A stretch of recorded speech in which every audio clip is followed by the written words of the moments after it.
네, 요즘 우리가 스가랴서를 보고 있죠. 스가랴서를 조금 정리하고 말씀을 계속 오늘 듣기를 원합니다. 스가랴서는 총 14장으로 되어 있어요. 1장에서 8장까지는 예루살렘 성전을 지으려다가 중간에 포기하고 절망과 좌절 속에 살아가는 그들에게 하나님이 위로해 주시고 용기를 주는 말씀 1장에서 8장까지 나오고요. 9장에서 14장까지는 예수님에 대한, 메시아에 대한 말씀이 나옵니다. 스가랴서는 총 8번의 환상이 나와요. 근데 오늘 보게 되는 스가랴서 4장은 4번째 환상입니다. 대제사장 여호수아가 하나님 앞에 서 있는 그 모습을 보게 됩니다. 오늘 말씀 제목은 실패한 자를 쓰시는 하나님이라는 제목으로 말씀을 나누겠습니다. 여러분, 이 세상에 넘어지지 않은 사람이 있습니까? 실패하지 않는 사람이 있습니까? 이 세상에 있는 모든 사람은 다 넘어지기도 하고 실패도 하고 또 죄도 범합니다. 바람은 나쁜 것이 아니고 바람은 나무를 강하게 하고 땅 속에 있는 영양분을 나무 위로 끌어올리는 역할도 합니다. 나무에 피는 꽃은 수천 번, 수만 번 흔들려 아름다운 꽃을 피우는 것이지요. 여러분, 실패했습니까? 낙심하지 마시고 실패 덕분에 조금 더 잘하게 되었다 생각하고 다시 일어나시기 바랍니다. 오늘 본문에 나오는 이 대제사장 여호수아는 더러운 옷을 입고 서 있어요. 실패한 자에 넘어진 자입니다. 오늘 말씀을 통해 실패한 자를 쓰시는 하나님을 만나시기 바랍니다. 우리 하나님은 어떤 분입니까? 첫 번째로 하나님은 사단을 정죄하고 실패한 우리를 변호하시는 분이십니다. 1절 말씀을 같이 읽겠습니다. 대제사장 여호수아는 여호와의 천사 앞에 섰고 사탄은 그의 오른쪽에 서서 그를 대적하는 것을 여호와께서 내게 보이시니라. 여기 대제사장 여호수아는 우리가 아는 모세 다음에 이스라엘 백성들을 출애굽시킨 그 여호수아가 아닙니다. 이스라엘 백성들이 바벨론으로 포로로 끌려가서 70년 포로 생활을 합니다. 70년 포로 생활이 끝난 이후에 1차, 2차, 3차 포로 귀환을 예루살렘으로 돌아오게 됩니다. 그때 1차 귀환을 스룹바벨이라는 사람과 이 대제사장 여호수아 두 명이 대표가 되어서 그들을 끌고 오게 됩니다. 그 여호수아를 얘기하는 것입니다. 이 대제사장 여호수아는 하나님 앞에 서 있습니다. 그는 개인 여호수아라기보다 백성을 대표하는 대제사장으로 하나님 앞에 서 있습니다. 대제사장 여호수아는 이스라엘 전체를 대표하기도 하지만 사실 모든 그리스도인들을 대표하는 것입니다. 결국 대제사장 여호수아는 우리 자신을 말하는 것입니다. 2절 3절을 봅니다. 여호와께서 사탄에게 이르시되 사탄아 여호와께서 너를 책망하노라. 예루살렘을 택한 여호와께서 너를 책망하노라. 이는 불에서 꺼낸 그슬린 나무가 아니냐 하실 때에 여호수아가 더러운 옷을 입고 천사 앞에 서 있는지라. 지금 여호수아는 어떻게 써 있다고요? 더러운 옷을 입고. 이게 더러운이라는 단어는 초임이라는 히브리 단어인데 그냥 조금 더럽다 이런 뜻이 아니고 아주 혐오스러울 정도로 아주 더럽다는 뜻을 갖고 있습니다. 너무 더러워서 토할 정도로 오물이 더덕더덕 붙어 있는 그런 상태를 말합니다. 이런 모습을 보고 사탄이 참수하지요. 사탄은 우리가 죄를 지으면 우리에게 늘 참수합니다. 네가 무슨 제사장이냐? 네가 무슨 낯짝으로 교회에 와서 지금 예배드리고 있느냐? 네 주제를 봐라. 너 오늘 또 부부싸움 하고 왔지 않느냐? 무슨 예배? 이렇게 사탄은 네가 무슨 성전을 지어? 웃기는 얘기야. 너는 끝장나는 인생이야. 이렇게 사탄은 우리를 참수합니다. 여러분, 성도인 우리가 죄를 지으면 양심의 가책을 받는 것 마땅한 일이지요. 그러나 그 죄로 인해 자포자기하고 인생을 포기하는 것, 그리고 교회를 떠나고 하나님을 떠나는 것, 이것은 사탄의 집중 공격을 받은 것입니다. 사탄은 밤낮 없이 우리를 참수합니다. 계시록 12장 10절에 보면 곧 우리 하나님 앞에서 밤낮 참수하는 자가 쫓겨났고, 여러분, 우리는 완전하지 않아요. 우리는 육체를 가지고 있는 한 죄를 범하고 실수하고 넘어집니다. 죄를 지었을 때 어떻게 해야 되지요? 내 죄의 더러움을 숨기지 말고 드러내야 됩니다. 죄를 지은 것에 대하여 드러내고 애통해하고 회개하면 됩니다. 예수님은 애통하는 자는 복이 있다 말씀하셨죠. 마태복음 5장 4절, 애통하는 자는 복이 있나니 그들이 위로를 받을 것이요. 시편 51편 17절에는 통회하는 마음을 주께서 멸시하지 아니하신다 말씀하셨어요. 이사야 57장 15절에는 통회하고 마음이 겸손한 자와 함께 있나니 이는 겸손한 자의 영을 소생시키며 통회하는 자의 마음을 소생시키려 함이라. 여러분, 죄를 범했을 때 합리화하거나 변명하거나 둘러대거나 숨기지 마시고 회개하시기 바랍니다. 어떤 목사님은 그러더군요. 우리 교회 좀 오래 다니면 둘러치기 10단이라고. 네, 자꾸 이리저리 나 아니야 이렇게 하지 말고 죄를 숨기지 말고 드러내야 되는 거예요. 자신의 죄를 인정하고 드러내는 것이 죄의 치유의 시작이에요. 회복의 시작입니다. 죄를 숨기는 자는 망하고 죄를 드러내는 자는 새로운 길이 열리게 됩니다. 이런 베드로와 가룟 유다의 차이점 설교 많이 들었죠? 베드로는 예수님 부인했고 가룟 유다는 예수님을 팔았어요. 둘 다 똑같은 죄예요. 그런데 뭐가 달랐습니까? 베드로는 자기의 죄를 어린 마가를 불러가지고 자기만 아는 거 아니에요. 예수님 부인한 거, 3번 부인한 거, 그것을 어린 마가에게 다 얘기해요. 그리고 성경에 기록하게 해요. 그리고 예수 믿는 모든 사람들이 자기 죄를 다 알도록 폭로해버렸어요. 그런데 가룟 유다는 어떻게 합니까? 자존심이 워낙 강해서 그 죄를 숨겨요. 계속 숨겨요. 결국 자살로 끝났습니다. 누가 지혜롭습니까? 자기의 죄를 인정하고 만인에게 알리고 애통해야 한 베드로가 위대한 삶을 살았습니다. 여러분, 알랑한 자존심을 앞세우고 죄를 숨기고 모질게 인생 살지 마십시오. 시편 32:5절에 내가 이르기를 내 허물을 여호와께 자복하리라 하고 주께 내 죄를 아뢰고 내 죄악을 숨기지 아니하였더니 곧 주께서 내 죄악을 사하셨나이다.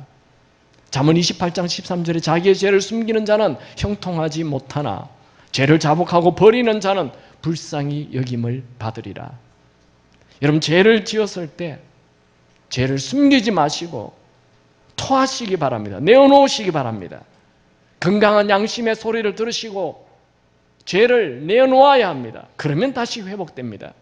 그런데 선한 양심의 소리를 듣고도 죄를 계속 숨기면 어떻게 됩니까? 사탄이 그 사람을 가지고 놀아버립니다. 결국 모든 것을 다 잃게 됩니다. 여러분, 죄를 계속 숨기면 어떻게 되죠? 내 입술에 노래가 사라지고 기쁨이 사라지고 의욕도 사라지고 열정도 사라지고 밤낮 자학하다가 인생 망치는 것입니다. 여러분, 우리가 우리 자신을 계속 자학하면 어떻게 되죠? 사탄이 쏜 화살에 맞아 거동이 힘들어지고 우울에 빠지고 결국 심장에까지 화살을 맞아 삶을 포기하게 되는 것입니다. 여러분, 우리 하나님은 더러운 옷을 입고 나타난 여호수아를 책망하지 않고 오히려 하나님의 백성을 참수하는 사탄을 책망합니다. 사탄의 목적은 죄를 숨겨서 계속 망하는 길로 가게 하는 것이고, 하나님의 목적은 우리의 죄가 드러나면 우리를 변호해주고 우리를 긍휼히 여기시고 새로운 길을 열어주십니다. 우리 하나님은 우리가 망하는 것을 원하지 않습니다. 하나님은 우리가 죄에서 돌아오기를 원하십니다.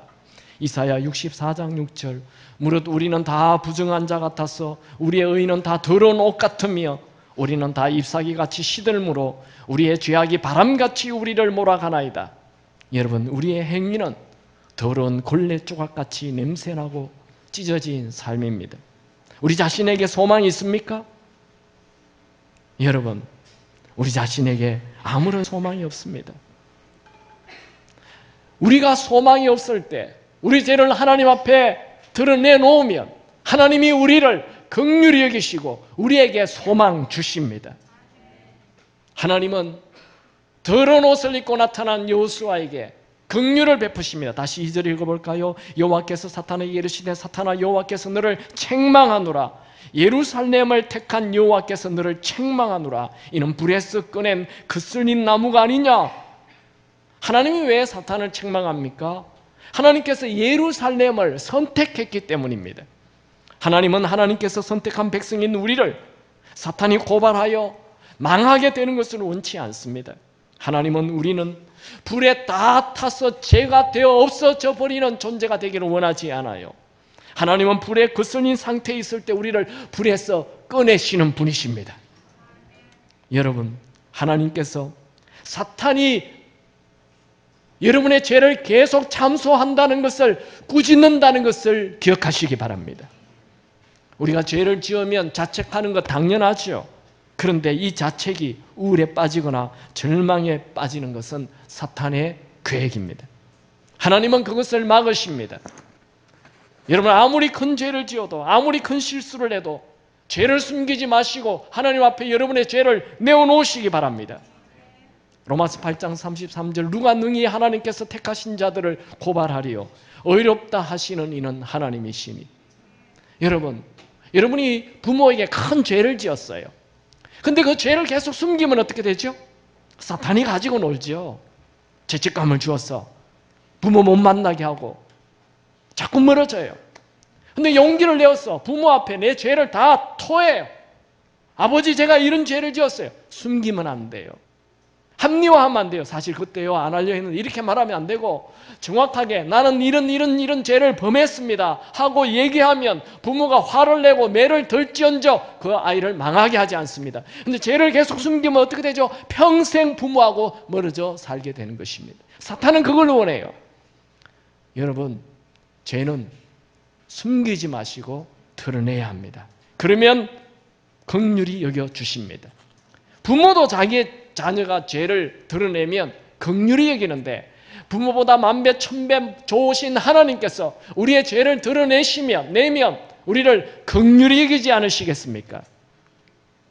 사탄은 우리의 죄를 고발하여 절망하게 하지만 하나님은 우리가 실수하고 넘어졌을 때 우리를 변호해 주시고 우리를 긍휼히 여겨주십니다.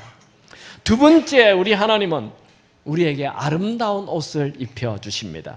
스가랴 3장 4절을 다 같이 읽겠습니다. 시작. 여호와께서 자기 앞에 선 자들에게 명령하사 그 더러운 옷을 벗기라 하시고 또 여호수아에게 이르시되 내가 내 죄악을 제거하여 버렸으니 내게 아름다운 옷을 입히리라 하시기로. 지금 여호수아는 더러운 옷을 입고 있어요. 대제사장 여호수아가 더러운 옷을 입고 하나님 앞에 섰다는 것, 이건 우리에게 은혜가 돼요. 여러분, 하나님께서 이 세상의 수많은 민족 중에 선택한 민족이 어디죠? 이스라엘. 이스라엘 12지파 중에 하나님 앞에 매일 예배 드리는 지파가 누구죠? 레위 지파, 제사장 지파예요. 제사장들 중에 1년에 꼭 한 번씩 하나님과 독대하는 사람이 누구죠? 대제사장. 이 대제사장이 더러운 옷을 입고 서 있다. 하나님 보시기에 가장 깨끗한 대제사장이 더러운 옷을 입고 있다는 것은 우리에게 큰 은혜가 되는 거예요. 이스라엘 사람도 죄인입니다. 제사장도 죄인입니다. 대제사장도 죄인입니다. 목사도 죄인입니다. 과학자도 죄인입니다. 의사도 죄인입니다. 선생도 죄인입니다. 부모도 죄인입니다. 자녀도 죄인입니다. 그래서 성경은 의인은 하나도 없다 말씀하는 거지요. 로마서 3장 10절 기록된 바 의인은 없나니 하나도 없으며 로마서 3장 23절 모든 사람이 죄를 범하였음에 하나님의 영광에 이르지 못하더니. 이 여호수아가 모든 그리스도인들을 대표한다고 하였죠. 우리가 다 더러운 옷을 입은 자입니다. 하나님은 우리의 더러운 옷을, 더러운 죄를 벗기시고 대신 아름다운 옷을 입히시길 원하십니다. 여러분, 내 인생 내 마음대로 살겠다는 분 없기를 바랍니다. 하나님이 없다면 우리의 태어남도 없고 우리는 호흡할 수도 없고 우리는 살아갈 수도 없습니다. 우리는 창조주가 아니라 피조물입니다. 더욱이 예수를 믿는 우리를 택하신 분도 하나님이시고 불 속에서 끄집어내시는 분도 하나님이시고 더러운 옷을 벗기시고 아름다운 옷을 입히시는 분도 하나님이십니다. 고린도후서 1장 9절 같이 읽을까요? 시작. 우리는 우리 자신이 사형 선고를 받은 줄 알았으니 이는 우리로 자기를 의지하지 말고 오직 죽은 자를 다시 살리시는 하나님만 의지하게 하심이라. 내 인생 내 마음대로 산다 말씀하지 마세요. 나는 나 자신의 실력, 내 주먹만 믿고 산다 말하지 마세요. 내 마음대로 살면 더러운 옷을 입게 되고 결국 불에 타들어가는 망하는 인생 살게 됩니다. 여러분, 이 나라는 감옥에서 빠져나와 나를 만드신 하나님을 의지하시기 바랍니다. 체스트로는 이런 말을 하였습니다. 하나님은 태양과 같다. 우리는 태양을 똑바로 보지는 못하지만 태양 없이는 다른 어떤 것도 보지 못한다. 여러분, 이 세상에 하나님이 필요 없는 사람은 아무도 없습니다. 모든 사람에게는 하나님이 필요합니다. 만일 우리에게 하나님이 없다면 호흡을 할 수도 없고 살아갈 수도 없고 이 세상에 어떤 빛도 볼 수가 없습니다. 오늘 본문에는 더러운 옷을 입은 자에게 아름다운 옷을 입히라고 하셨는데 그것은 예수를 믿을 때 그렇게 아름다운 옷을 입게 되는 것입니다. 그게 복음이에요. 계시록 1장 5절 우리를 사랑하사 그의 피로 우리 죄에서 우리를 해방하시고 요한일서 1장 7절 그 아들 예수의 피가 우리의 모든 죄를 깨끗게 하실 것이요. 이게 아름다운 옷이라 축제에 참여하는 것이지요. 하나님은 우리에게 예수님을 보내주셔서 더러운 옷을 벗기시고 아름다운 옷을 입히게 하십니다. 아름다운 옷을 입은 자는 언제나 하나님이 베푸시는 축제에 참여하는 축제의 인생이 됩니다. 하나님은 우리의 인생이 죄로 뒤둥거려 사는 죄에 빠져 사는 삶이 아니라 예수의 피로 죄를 씻고 축제의 인생 살기를 원하십니다. 세 번째로 하나님은 사명의 관을 씌워주십니다. 하나님은 이제 아름다운 옷을 입은 여호수아에게 머리에 관을 세워주십니다. 이것은 제사장 직분의 회복을 말하는 것입니다. 스가랴 3장 5절을 읽습니다. 시작. 내가 말하되 정결한 관을 그의 머리에 씌우소서 하매 곧 정결한 관을 그 머리에 씌우며 옷을 입히고 여호와의 천사는 곁에 섰더라. 이 영화 같은 거 보면 이제 왕이 될 때 제일 마지막에 하는 일이 뭐예요? 왕관을 씌워주죠. 그런 것을 대관식이라고 합니다. 이제 왕의 직분이 그에게 주어졌다 이런 뜻이죠. 이 대제사장에게 머리에 관을 썼다라는 것은 너는 이제 대제사장 직분을 행하라 이런 뜻입니다. 오늘 더러운 옷을 입은 대제사장, 그는 낙심과 절망 속에 살아가고 있었어요. 하나님께서 그에게 더러운 옷을 벗기고 깨끗한 옷 정도가 아니라 아름다운 옷을 입히시고 이제 의로운 자가 되었어요. 그리고는 마지막으로 그의 머리에 관을 씌워 주셨습니다. 다시 거룩한 대제사장이 되라는 거예요. 하나님은 그에게 옷만 갈아입히는 것으로 끝내지 않았습니다. 관을 씌우고 제사장 직분을 회복시켜 주었습니다. 이것을 우리에게 적용한다면 우리는 죄에 빠져 살았습니다. 우리의 행위 모든 것이 죄이고 더럽고 추한 삶이었습니다. 그런데 예수를 믿어서 예수의 피로 인해서 우리의 죄가 깨끗해졌습니다. 다시 거룩한 백성이 된 거죠. 수많은 그리스도인들이 이 자리로 그냥 끝을 냅니다. 여기에 평생 시간 다 보내요. 죄 짓고 회개하고 또 죄 짓고 회개하고 평생을 죄 짓고 회개하고 죄 짓고 회개하고 매 평생 옷만 갈아입는 거예요. 여러분이 날마다 죄 문제 해결하다가 인생을 마친다면 인생을 낭비하는 것입니다. 여러분, 우리는 나의 죄에서 빠져나오는 그것이 인생의 목적이 아니고 다른 사람의 죄 문제를 해결해주는 제사장직을 가지고 살아야 하는 것입니다. 남의 죄 문제를 도와주는 제사장이 되기 바랍니다. 우리가 언제 제사장이 되었어요? 출애굽기 19장에 보면 출애굽한 그 이스라엘 백성들이 광야길을 통과하여 3개월 만에 시내산에 도착하죠. 시내산에 도착한 모세는 바로 시내산 위에 올라갑니다. 하나님과 독대하게 돼요. 하나님은 시내산에 도착한 백성들에게 시내산 언약을 맺습니다. 그게 아주 중요한 시내산 언약이라고 말합니다. 출애굽기 19장 6절에 너희가 내게 대하여 제사장 나라가 되며 거룩한 백성이 되리라. 너는 이 말을 이스라엘 자손에게 전할지니라. 하나님은 노예 생활 430년 동안 살아왔던 그 노예들을 출애굽시켜서 광야길 통과하게 하고 이제 제사장 나라로 삼았어요. 모든 이스라엘 백성들을 다 제사장으로 삼겠다는 거예요. 이것을 만인 제사장설이라고 얘기하는데 이것은 구약에도 있는 거예요. 그리고 신약에 베드로는 이 말씀을 다르게 말씀했습니다. 베드로전서 2장 9절 시작. 그러므로 너희는 택하신 족속이요 왕같은 제사장들이요 거룩한 나라요 그의 소유가 된 백성이니 이는 너희를 어두운 데서 불러내어 그의 기이한 빛에 들어가게 하신 이에 아름다운 덕을 선포하게 하려 하심이라. 이게 만인 제사장설이에요. 여러분 예수를 믿습니까? 왜 아멘 안 하죠? 여러분 예수를 믿습니까? 여러분 안에 예수님이 계세요? 그러면 여러분은 제사장입니다. 이제 제사장으로 살아야 돼요. 왕같은 제사장이라 그랬죠. 적어도 한 나라는 살려내는 그런 제사장이 되기 바랍니다. 여러분 때문에 남편이 살고, 아멘 없어요?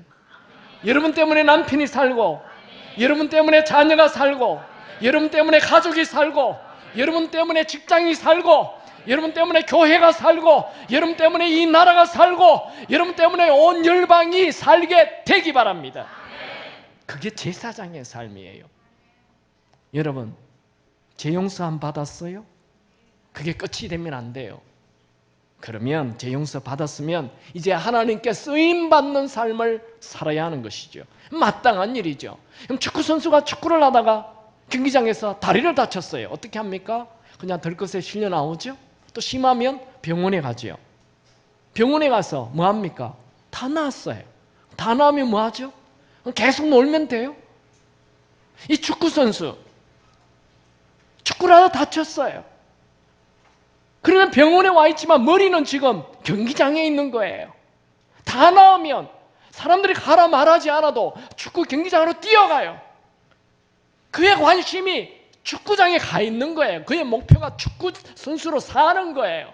여러분 우리가 죄를 범했어요. 그럼 깨끗해졌어요? 깨끗한 것으로 끝나면 안 돼요. 우리의 관심이 복음 전하는 삶, 제사장의 삶, 이것이 우리의 최고의 관심. 그렇게 살아야 하는 것입니다. 제사장으로 사시기 바랍니다. 여러분 우리는 나 혼자 잘 먹고 잘 살기 위하여 이 땅에 태어나지 않았어요. 우리는 하나님께서 쓰시기 위하여, 사용하시기 위하여 이 땅에 태어났습니다. 은퇴하였다고 여행이나 하며 훨훨 놀러 다니는 미지근한 인생 사는 것은 정말 안타까운 일입니다. 우리는 놀다가 천국 가는 것이 아니라 마지막 남은 한순간이라도 하나님께 쓰임받다가 천국 가야 하는 것입니다. 여러분 우리는 천국에 가면 하나님과 정면으로 1대1로 만나게 될 것입니다. 그때 하나님께서 우리를 이 땅에 보내신 목적을 이루었는지 물어볼 것입니다. 여러분 하나님의 의도와는 전혀 상관없이 엉뚱한 행복을 누리다가 인생 마치지 않기 바랍니다. 제가 우리 애들을 데리고 아이들이 아주 어릴 때 그 속초 도자기 만드는 데를 가서 한번 도자기 만드는 체험을 했어요. 그랬더니 그 우리 첫째 아들을 손을 잡고 그 도자기 공이 돌돌돌돌 그 진흙을 돌리면서 뭐 이렇게 둥그런 항아리를 만들더라고요.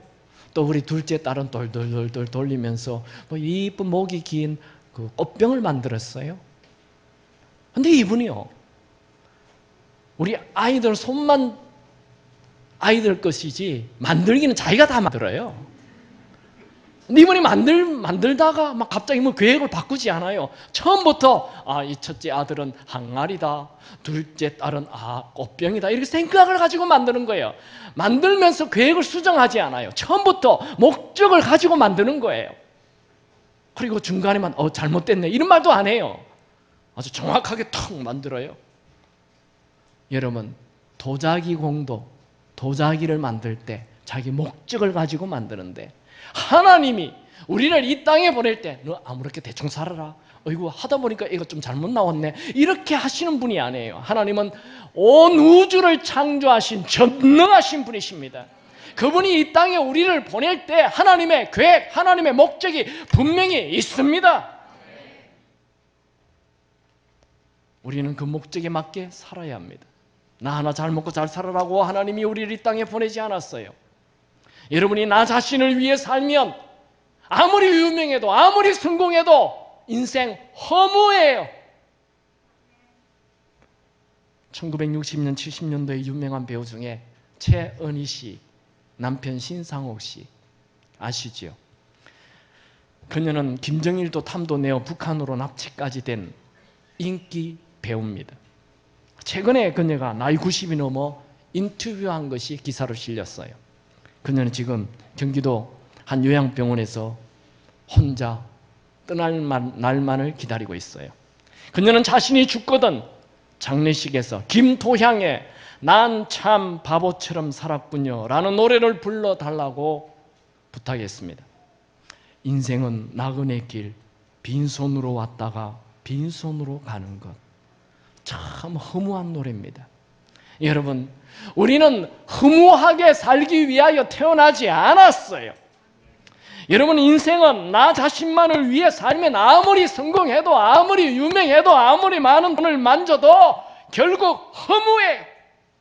그러나 하나님이 내게 주신 목적을 위해 살면 이 세상의 성공과는 상관없이 충만입니다.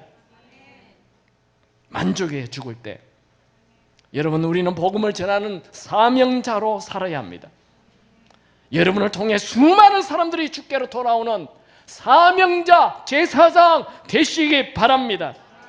빅토르 위고는 위대한 말을 하였습니다. 죽는 것은 아무것도 아니다. 한 번도 진정으로 산 적이 없었다는 것이 가장 두려운 것이다.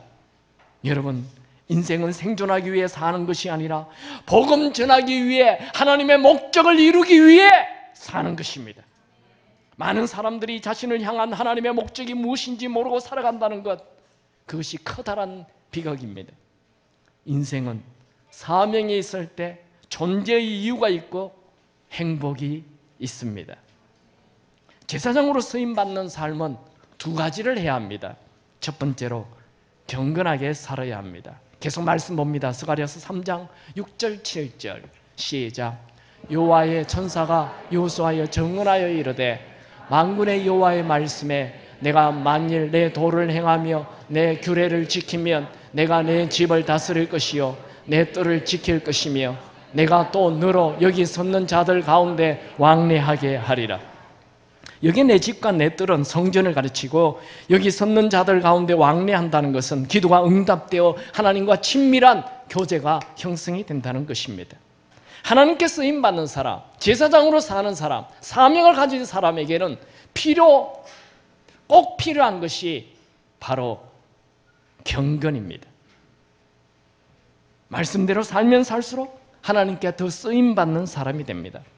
하나님께 쓰임받는다 하면 사람들이 목사가 되고 선교사가 되어서 큰 사역해야 되는 줄 알아요. 여러분, 큰 사역 없어도 돼요. 말씀에 순종하시기 바랍니다. 교회를 든든히 세우고 교회를 지키는 자가 되십시오. 왜 많은 사역자들이 망합니까? 개인의 경건보다 큰 사역에 욕심을 두기 때문입니다. 큰 사역, 큰 일을 좋아하는 것은 사람들의 눈을 의식하는 것입니다. 큰 일, 큰 사역보다 나 개인적인 경건에 힘쓰십시오. 여러분이 큰 사역을 해서 사명자로 사는 것이 아니라 그냥 여러분의 존재 자체가 사역이 되기 바랍니다. 이것을 doing보다 being이 되게 하라, 이런 말이죠. 빛을 내어야 빛이 아닙니다. 빛은 그냥 빛이 가만히 있어도 빛이 나는 거지요. 사명을 가진 자는 사역을 많이 해야 빛이 나는 것이 아니고 그냥 존재 자체가 빛이 드러나는 것입니다. 여러분의 일상의 삶을 통해 예수가 드러나기 바랍니다. 그렇지 않다면 여러분의 경건과 여러분의 신앙은 가짜예요. 일상의 삶, 말씀대로 살고 말씀대로 행동하고. 두 번째, 사명자는, 사역자는 제사장은 예수님을 기대하며 살아야 합니다. 계속 말씀 봅니다. 스가랴 3장 8절 시작. 대제사장 요수아야, 너와 내 앞에 앉은 내 동료들은 내 말을 들을 것이니라. 이들은 예표의 사람들이라. 내가 내 종 싹을 나게 하리라. 이게 싹이 나는 것은 앞으로 오실 예수님을 말하는 겁니다. 예수님은 다윗의 씨로 오십니다. 이사야 4장 2절 그날에 여호와의 싹이 아름답고 영화로울 것이며, 예레미야 23장 5절 내가 다윗에게 한 의로운 가지를 일으키실 것이라. 오늘 본문 8절에는 예수님을 싹으로 말씀하고 있습니다. 또 9절에서는 예수님을 7 눈을 가진 돌로 소개합니다. 9절 읽겠습니다. 시작. 만군의 여호와가 말하노라. 내가 너 여호수 앞에 세운 돌을 보라. 한 돌에 7 눈이 있으니라. 내가 거기에 새길 것을 새기며 이 땅의 죄악을 하루에 제거하리라. 이 7 눈이 예수님이라는 것은 성경 곳곳에 기록이 돼요. 계시록 5장 6절에 보면 내가 또 보니 보좌와 내 생물과 장로들 사이에 한 어린 양이 서 있는데, 어린 양 예수님입니다. 일찍이 죽임을 당하는 것 같더라. 그에게 7 뿔과 7 눈이 있으니 이 눈들은 온 땅에 보내심을 받은 하나님의 7 영이더라. 계시록 4장 5절에 보좌로부터 번개와 음성과 우레소리가 나고 보좌 앞에 켠 등불 7이 있으니 이는 하나님의 7 영이라. 예수님은 온 땅의 모든 것을 두루 관찰하시는 7 눈으로, 7 영으로 소개하고 있습니다. 그래서 9절에 그 돌에 있는 7 눈은 예수님을 얘기하는 거예요. 또 마지막 10절을 같이 읽을까요? 시작. 만군의 여호와가 말하노라. 그날에 너희가 각각 포도나무와 무화과나무 아래서 서로 초대하리라 하셨느니라. 이것은 그날의 종말을 말합니다. 그날에는, 마지막 날에는 예수님이 오셔서 영적으로, 물질적으로 풍성한 삶, 포도나무와 무화과나무 아래 서로 초대한다는 말은 이 풍성한 삶을 말씀해 주는 것입니다.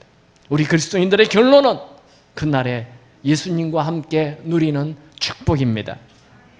여러분, 지금 스가랴는 예수님이 오기 520년 전에 그는 예수님이 오실 환상을 보고 있어요. 정말 하나님께서 보여주신 환상대로 50년 후에, 아니 520년 후에 예수님이 오셨어요. 1년 전에 예언이 아니에요. 사람들 1년 전에 무엇을 예언한다니 대단한 거죠. 한 달 전에 무엇을 예언한다는 엄청난 사람이 일주일 전에 무엇을 얘기한다는 진짜 대단한 거 아니에요? 우리 하루 후의 일도 우리는 모르잖아요. 이번 브렉시트 사건도 하루 이후의 일을 몰라서 일어난 일 아닌가? 그런데 520년 전에 어떻게 정확하게 예언을 하여서 그게 520년 후에 이루어지냐 이거예요. 여기 보면 그 9절에는 이 땅의 모든 죄악을 하루에 제거하겠다 이렇게 말씀하고 있죠. 진짜 놀라운 일. 어떻게 인류의 모든 죄악이 하루에 없어져요? 그게 십자가 사건 아닙니까? 예수님을 향한 예언은 300개 정도 되는데 예수님 십자가에 달리시는 날만 한 30개가 다 예언이 응답이 돼요. 성경 놀랍지 않나요? 여러분들은 이런 기록들이 520년 전에 기록되었다는 사실 앞에 아무런 감동이 없습니까? 아무 느낌 없어요? 성경에 예언해 놓거나 말거나 상관없습니까? 뭘 얘기합니까? 역사의 주인은 내가 아니고 하나님이라는 거예요. 온 인류의 주인은 하나님이라는 거예요. 내 인생의 주인도 내가 아니요 하나님이십니다. 스가랴는 이스라엘 백성들과 함께 70년 포로로 살다가 예루살렘으로 돌아와 폐허가 된 예루살렘 성전을 재건하려고 하다가 포기하고 낙심과 절망 속에 살아가고 있어요. 그는 이스라엘이 불 속에 끄집어낸 불탄 부직갱이라는 말에 실감이 났습니다. 그는 이스라엘이 더럽고 추한 모습 오물을 뒤집어 쓴 존재라는 말에 공감을 하였습니다. 그는 이스라엘이 더럽고 추한 옷을 벗기고 아름다운 옷을 입혀주신 하나님에게 감동을 받았습니다. 그는 이스라엘 백성들에게 아름다운 옷을 입힐 뿐만 아니라 대제사장의 관을 씌워줄 때 정말 가슴이 뛰었습니다. 그래도 그는 아직 용기가 나지 않았어요. 그의 나라는 여전히 식민지였고 가난하고 초라하고 무능하였습니다. 그는 성전을 짓다가 포기한, 자신의 한계에 갇힌 포로 포기한 인생을 살고 있었습니다. 그런 그에게 하나님은 다윗의 씨에서 날 메시아를 보여주었습니다. 그는 메시아에 대한 환상을 보자 희망이 생겼어요. 그는 현실과는 아무런 상관도 없어 보이는 환상을 보고 성전을 건축하는 자로 우뚝 서게 됩니다. 여러분 예수님을 믿으십니까? 그렇다면 여러분의 상황과 상관없이 희망 가지고 하나님께 쓰임받는 제사장으로 사시기 바랍니다.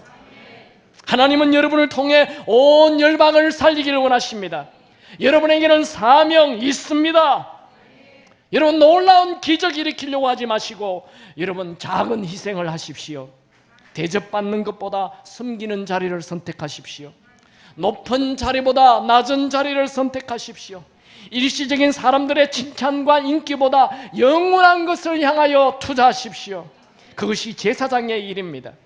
여러분을 통해 가족이 살아나고 교회가 살아나고 열방이 살아나길 축원합니다. 여러분에게 아무리 큰 어려움이 있어도 여러분 안에 예수님이 계십니다. 하나님은 불에 타다가 난 재가 되기 직전에 있는 자도 끌어내어 제사장으로 쓰십니다. 하나님은 여러분이 아무리 실패해도 여러분을 쓰시길 원하십니다. 여러분, 사람에게 제일 큰 위기가 뭔 줄 아세요? 돈이 없어진 거 아니에요. 건강 어려운 일 생긴 게 아니에요. 사랑하는 사람 떠나는 게 아니에요. 사람에게 가장 큰 위기는 나는 안 돼. 나는 이제 끝이야. 자기 스스로 자포자기한 사람. 그게 가장 무서운 것입니다. 이것을 자기 절망이라고 말합니다. 자기 절망에 빠진 사람. 아무도 도와줄 수 없어요. 무엇으로도 도와줄 수 없어요. 그런데 수많은 현대인들이 이 자기 절망에 빠져 있다는 거예요. 이 자기 절망 누가 줍니까? 사탄이 주는 거예요. 젊은 나이에 성공의 길에 들어선 영국의 유명한 변호사가 있었습니다. 그는 영국 의사당 앞에서 비중 높은 변호를 하기로 되어 있는데 그 일에 대한 부담을 너무 가져서 지나친 스트레스로 쓰러졌어요. 그 이후 출세가도를 다니던 그의 인생은 점차 망가지기 시작했습니다. 그는 정신적인 질환을 앓게 됩니다. 급기야 자신은 무가치한 존재라 생각하고 자학하고 결국 자살도 시도합니다. 바로 그때 그 옆에 있는 사람들이 관심을 가지고 그에게 복음을 전하기 시작하였습니다. 그는 복음을 받아들입니다. 그리고 예수를 믿게 됩니다. 그는 예수를 믿고 특별히 예수님의 십자가의 사건에 큰 힘을 얻습니다. 예수님이 나의 죄를 위하여 죽으시고 부활하셨다는 것, 나를 위해 죽어주신 예수님, 힘을 가지기 시작합니다. 그러던 중 스가랴서 13장 1절에 그날의 죄와 더러움을 씻는 셈, 이 말씀에 큰 은혜를 받습니다. 그는 곧바로 그 말씀을 붙들고 작사를 하기 시작합니다. 샘물과 같은 보혈은 주님의 피로다. 보혈의 죄를 씻으면 정하게 되겠네. 저 도적 회개하고서 보혈로 씻었네. 저 도적 같은 이 몸도 죄 씻기 원하네. 죄속함 받은 백성은 영생을 얻겠네. 샘 솟듯 하는 피곤새 한없이 크도다. 날 정케 하신 피보니 그 사랑 한없네. 사는 동안 받는 사랑을 늘 찬송하겠네. 찬송가 258장이 바로 그의 간증이 담긴 시입니다. 이 사람의 이름이 바로 윌리엄 카이프입니다. 그는 예수님 때문에 하나님께 쓰임받는 위대한 인생을 살았습니다. 여러분, 예수님의 피는 모든 죄를 깨끗게 하십니다. 예수님은 실패한 사람을 성공하게 만듭니다. 예수님은 절망한 사람을 희망의 사람으로 바꿔줍니다. 예수님은 절망의 자리에 있는 사람을 축제의 자리로 가게 해줍니다. 여러분에게는 예수님이 계십니다. 말씀을 정리할까요? 하나님은 우리를 참수하고 고발하는 사탄을 물리치고 우리를 변호해 주십니다. 두 번째로 하나님은 우리가 알고 있는 더러운 옷을 벗기고 아름다운 옷을 입히십니다. 세 번째로 하나님은 사명의 관을 씌우시고 우리를 제사장으로 쓰길 원하십니다. 여러분, 실패했습니까? 죄를 지었습니까? 예수의 피로 깨끗이 씻고 다시 일어나십시오. 하나님은 실패한 우리를 쓰시길 원하십니다. 우리에게 능력이 있지 않아요. 진짜 능력은 하나님에게서 나옵니다. 하나님은 마른 막대기에서도 싹을 피우시는, 꽃을 피우시는 능력의 하나님이십니다. 하나님은 불에 탄 거슬린 막대기도 쓰시는 분이십니다. 여러분을 쓰시고자 하는 하나님의 계획은 변함이 없습니다. 찬양하죠.